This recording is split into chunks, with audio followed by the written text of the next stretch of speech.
How to connect a set-top box to a Samsung Smart TV. Step 1. Identify the HDMI port on your TV. Before you begin, make sure both the TV and the set-top box are turned off.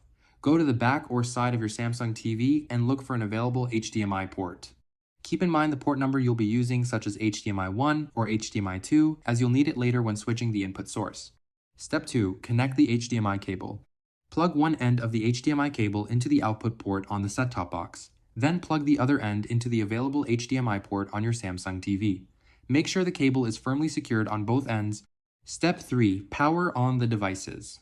Turn on both the TV and the set-top box. Make sure the set-top box is connected to a power source and is running properly.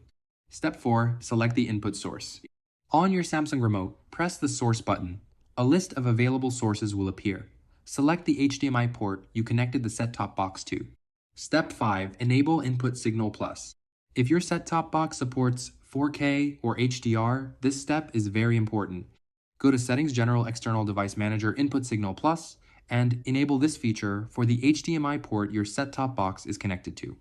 On older models 2018 and earlier, this feature may be listed as HDMI UHD color. Step 6. Configure set-top box settings. Use the set-top box remote to complete the initial setup, such as selecting your language and service provider country. Run a channel scan if prompted.